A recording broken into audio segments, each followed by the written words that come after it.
Though it's strange to say, I've always been fascinated by death. For one, I used to work at the first hospice in America for 4 years, starting when I was 15 years old. For another, because I've suffered major losses in my life, and you can't help but reflect upon it. We look at death as the final act, at least in the physical plane. And whenever we talk about someone's life, we inevitably bring up their age. It's a very easily measurable aspect of a person's life, how long they lived. But what about a person's width of life? What is that, and how do we measure it?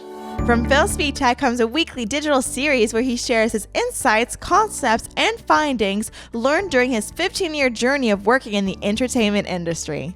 Each lesson offers you a roadmap to overcome the challenges that all artists face on the path to success. Welcome to a Svitek podcast.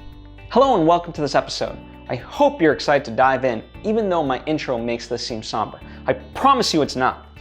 It's a subject I'm very passionate about and one that can actually help you tremendously if you apply the concepts I'm going to divulge. Now, before we get going with this lesson, I'd like to take the time to invite you to subscribe to this series if you haven't already done it. Once subscribed, you'll be alerted to new lessons that I post. Thank you if you just subscribed. Okay, let's fully begin. For some reason, this idea of measuring life in terms of length and width really came to me whilst I was staring at a tea bag. When I looked at the string, it was long, but it didn't have as much mass as the stem portion. That part, while shorter, has a lot more width, which accounts for a greater area overall. So if we measure life's length in terms of age, through my staring at a tea bag, I came to understand that the width must mean the impact. The more positive your effect on this world, the more width you create in your lifetime. It must be noted that I use the world as a whole rather than humanity because a person can and should influence nature and animals and everything that make up our planet.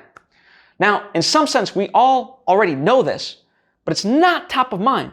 Whenever someone passes away, most of the time the initial question is, how long did that person live? Rather than, what contributions did they make? My aim with this lesson is to bring that notion of width, aka our impact, to the forefront of our thinking. Let that dictate our lives more so than the pursuit of longevity in life. People can live to be 100 years and not leave an imprint on this earth. Whereas, as tragic as it may seem, there could be someone that lives for only 30 years and their gifts to this world could be so much more vast.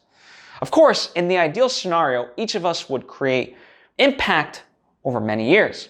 We want this because it makes sense. Logically, we want those that bring about positivity to remain on this earth for as long as they can because it benefits us all. Sometimes, though, it seems like the opposite is true, in which the people with a wonderful spirit die earlier than the people that spread negativity. It's why we have the phrase, the good die young. Unfortunately, it is not up to us to decide when we go in this world. Term it whatever you like, God, the universe, nature, but it isn't you. Now, you might be thinking that people already keep this notion of their contributions in the forefront, as evidenced anytime someone has a birthday and they fret that they're getting older and haven't done enough yet. Well, two things with that notion, which may seem diametrically opposed when I explain them, but they're not. First off, the harsh reality is that when a person senses that feeling, let's call it regret for lack of a better term, it's because they know in their heart of hearts they could have done more. Based on this, it's evidence that they haven't been truly keeping the notion of their impact at the forefront. Otherwise, it would have been a priority for them within the past year. But secondly, the regret a person feels when they think about their life in this context, I find unwarranted. They're judging their past selves based on their current ideals. What I mean by this is we all grow and evolve over time. And as we do, our dreams expand, as does our ability to impact those around us. You can't judge the past from your new and current perspective.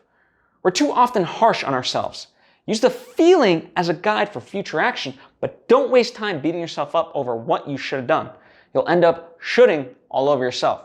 It's a joke that I heard, but sadly I forget from whom. Apologies, but it's still funny to me. I digress though. The point is that as you get older, you have more wisdom and ability to make an impact. It's like ripples in water when you throw in a rock. They start off small but get bigger and bigger. This is how it works in your life. Your contributions can grow exponentially if you work hard and keep this in the forefront. Now, I should probably discuss the specifics of what I mean when I say creating a positive impact. Simply put, this is fighting daily towards the better nature of yourself. You're creative, so create. Don't become lazy. Many creatives I know feel like they're struggling. That's because most of them are just starting off. It is through consistency and output that you'll develop the ability to have more impact. It is American painter and photographer Chuck Close that said inspiration is for amateurs. The rest of us just show up and get to work. I believe this to be true. If you look at most people with a legacy, they just kept at it. Over years and years, they practiced their craft, doing what they could until finally the world caught up to them and saw their value. Think of it as the world is testing you to see if you're truly serious about your art. Mind you, that doesn't mean you have to do only one thing for the rest of your life. We're multifaceted creatures with many interests, and as we age, our passions can change. In that sentence lies a secret. People often talk about their purpose, wondering what it may be. Purpose is an external notion. It is the result of something else. That's something? Your passion. Your passion is yours to command. You fulfilling your passion creates purpose. Let me give you an example. Life coach Marie Forleo talks about this idea that the messenger is just as important as the message. Think about it. How many times have you heard someone give you advice, but you didn't take it? Then one day, another person gives you that same advice, and suddenly it seems divine. It's because you needed the right messenger to deliver that info to you. Through your art, you have the ability to be a messenger. Your hard work creates art that spreads your perspective and insights and so forth, which then another human can see and interpret. They may benefit from it. Isn't that something amazing? I think it truly is. One thing to remember though is in order for us to create something meaningful, we have to have a connection with the world. You can't just create art in a garret by yourself. You have to live and experience life. Hanging out with friends or being there when someone needs you, even if it may seem minor to you, does have a positive impact. I'm barely starting to realize how I actually affect people. I'm blessed enough to receive notes from people I barely remember meeting because our interaction was all but 5 minutes from 15 years ago, and yet it holds a special place in their hearts and altered their life's trajectory. That's incredible. Now, please don't think in any way I'm taking the credit for them, though.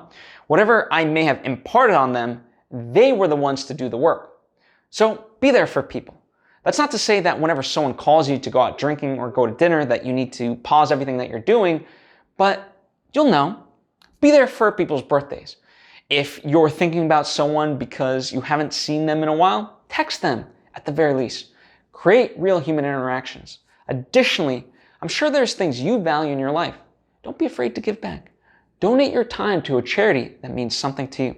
The return on your investment reverberates throughout in a way you can't even imagine.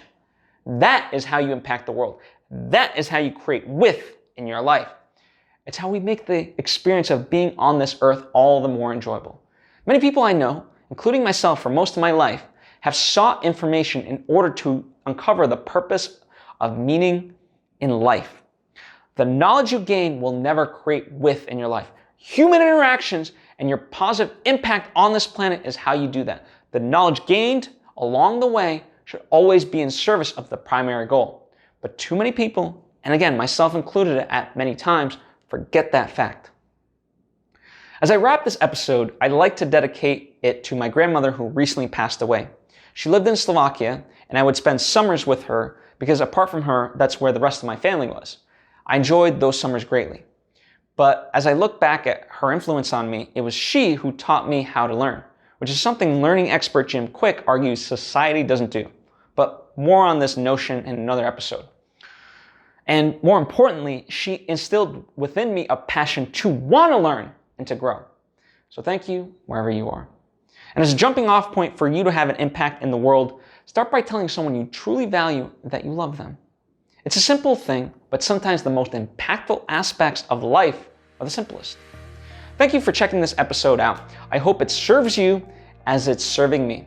By all means, write your thoughts or questions in the comments section because I'd love to converse. And feel free to click over to any of the numerous lessons I've created just for you. I have so many you can check out along with other free resources. All you have to do is go to my website at philsvitek.com. And if you prefer to learn by reading, I'm thrilled to announce that I will be coming out with a book that not only teaches my principles, but also provides exercises so you can put these ideas into action. I will provide more information closer to its release, but if you're interested, please sign up to my newsletter or comment down below or hit me up on social media, and I'll let you know. Lastly, a huge thank you to the people that helped make this episode financially possible. If you too would like to support this show, you can do so by heading over to my Patreon page or sporting some of my merch. The links are down below for you. If that burdens you financially in any sort of way, you can always just tell a friend about this show and we can build a great community of like-minded creatives. Anyway, thanks for taking the time to tune in. It means a lot to me. I'm at Phil Svitek on social media, and I'll see you next time.